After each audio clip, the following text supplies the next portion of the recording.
everybody knows how to develop a quarterback. You're assuming that you're going into a program.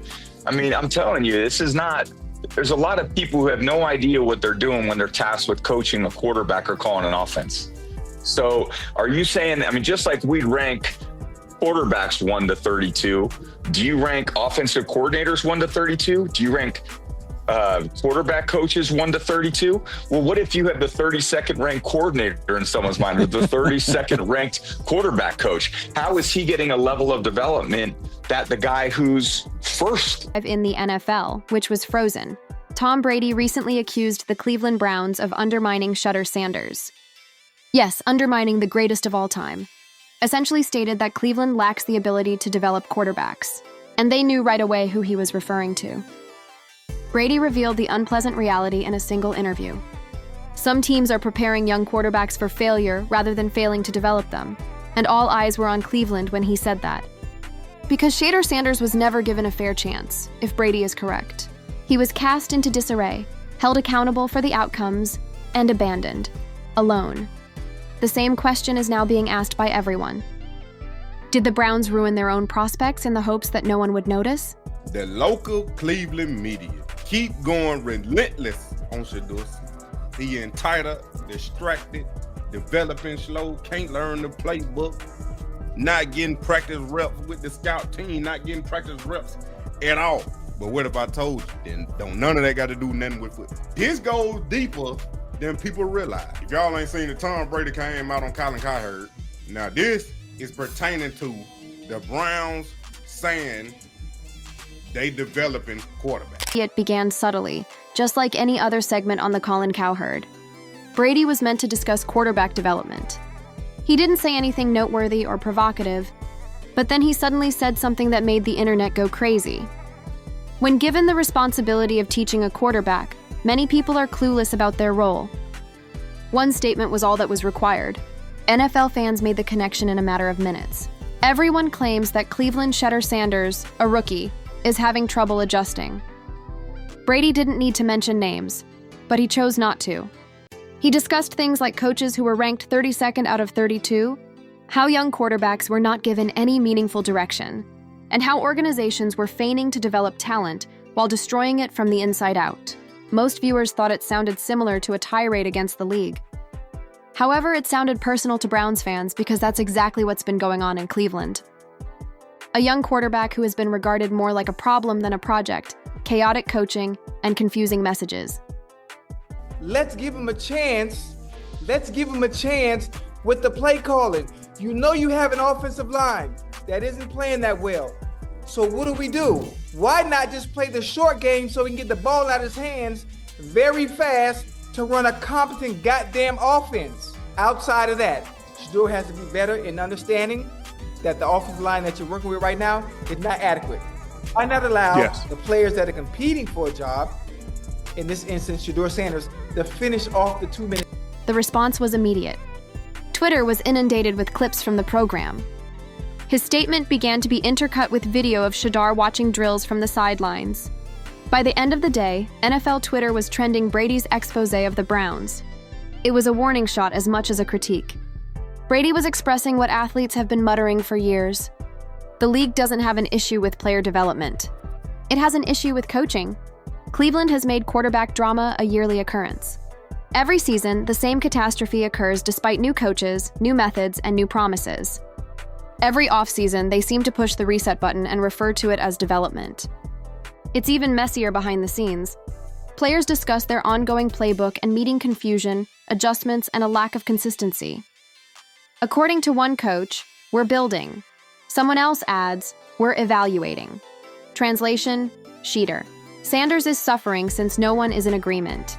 Then the worst part of it all happened. Jimmy Haslam, the team's owner, acknowledged that he was unaware that Shedeur had been signed. Take a moment to process that. The franchise's manager didn't even know who his own rookie quarterback was. It goes beyond simple disarray. That is carelessness.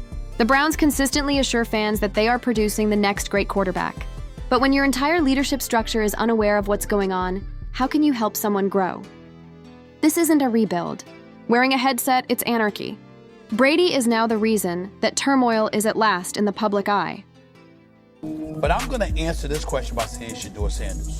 And I'm going to tell you why. I think he's being set up to fail.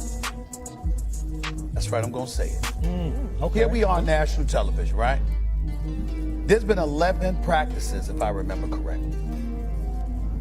He's been he's been playing against the third unit. He's fourth on the depth chart.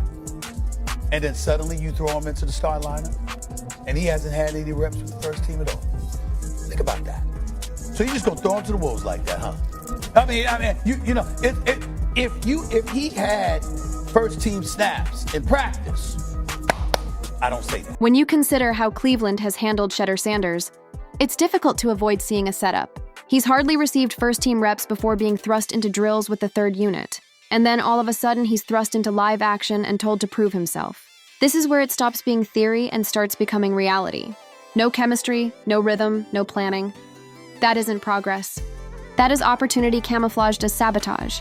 It was even said by seasoned analysts, isolating a quarterback from the starting lineup and then holding him accountable for mistakes is not how you develop a quarterback. The media narrative, however, misrepresented it as, Shedeur's not ready. He's preoccupied. He's having trouble adjusting. But with the damaged system surrounding him, how could he not struggle? It is comparable to being asked to pilot an aircraft after they have removed the wings. Brady spotted it at once. He saw the same mayhem he had steered out of in his own early career. Brady had actual coaches who supported structure, which made a difference. Shattered. People who talk about progress but don't do it are all around him. Brady's remarks were particularly hurtful because of this. He wasn't merely discussing the league as a whole. This is precisely what he was describing. The sports world exploded when Brady's remarks were broadcast. In a matter of hours, clips of Brown's sabotage were trending on NFL Twitter. The local media in Cleveland attempted to play defense, but it quickly backfired. Why does the third quarterback get interviewed? You got nothing to do with the game.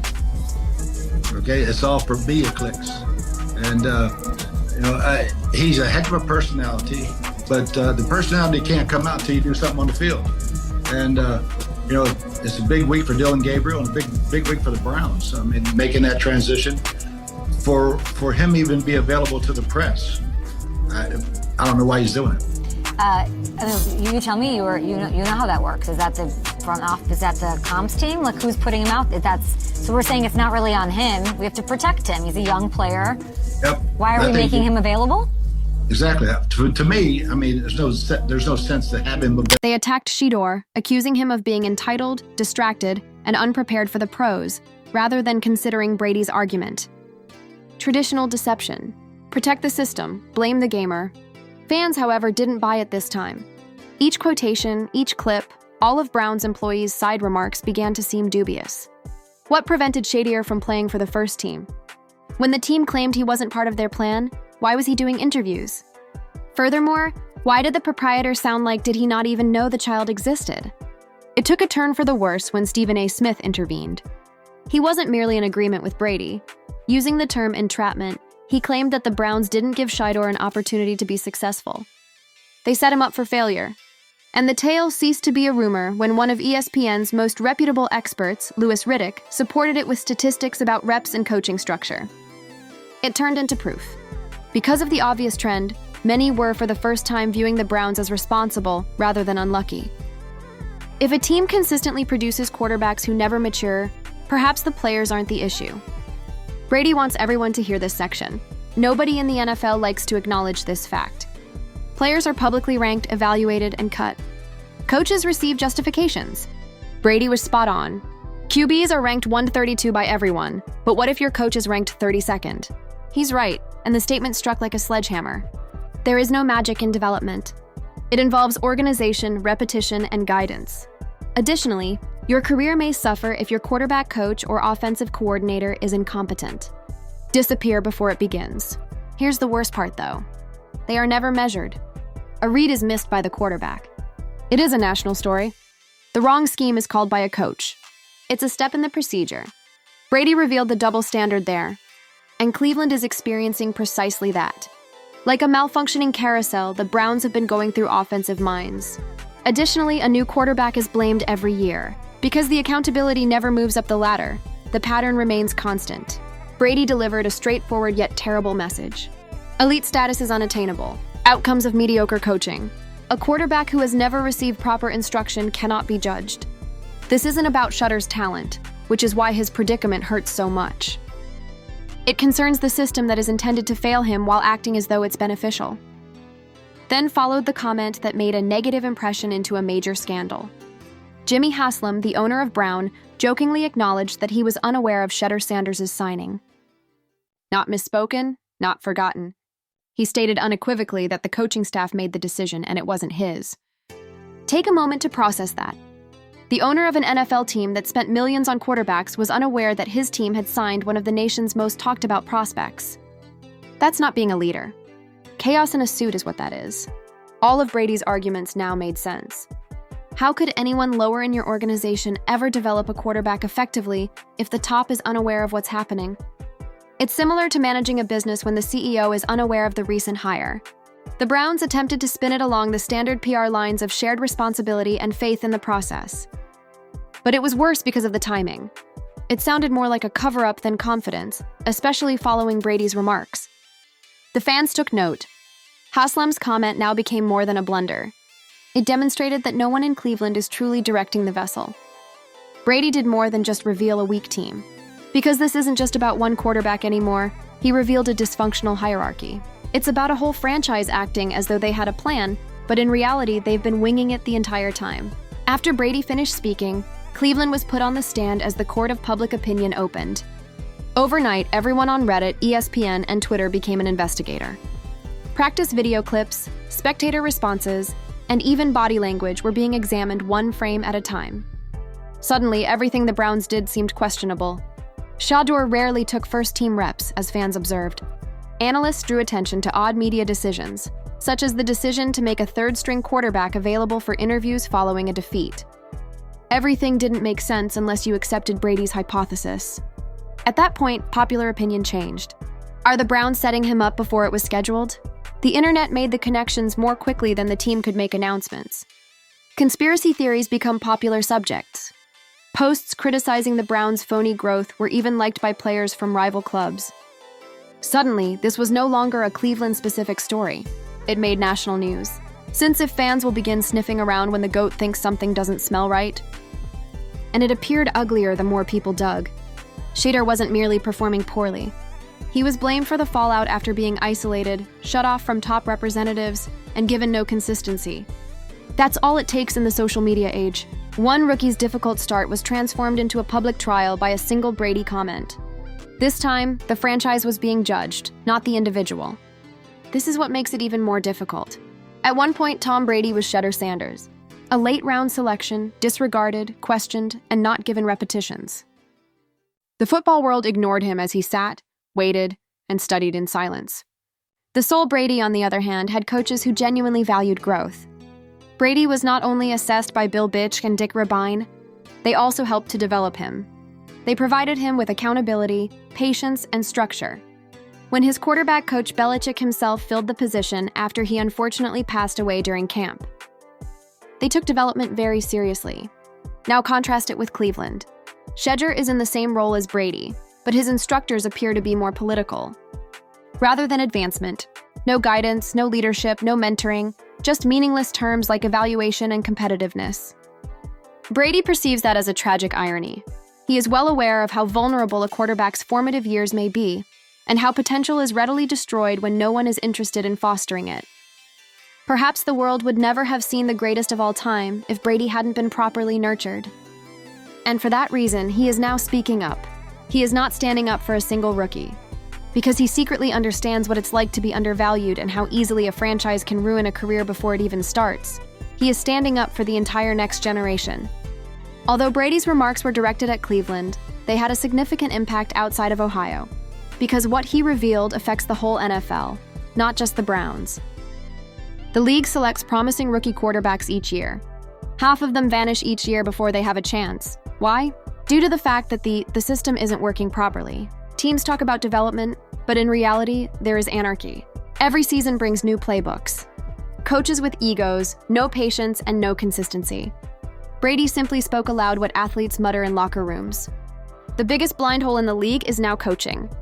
Coaches endure years of mediocrity while quarterbacks are benched after one poor drive. Excuses are rewarded in this cycle rather than responsibility. Additionally, Sugar Sanders may simply become the most recent casualty of that cycle. He entered a franchise that promises expansion but provides confusion instead. Additionally, they blame the player rather than the plan when things go wrong. Brady's message resonated so strongly because of this. He wasn't furious. It was him who was raising the alarm. The NFL will continue to lose prospective stars before they even start if it continues to protect coaches rather than invest in player development. Perhaps it's time to start rebuilding coaches instead of quarterbacks.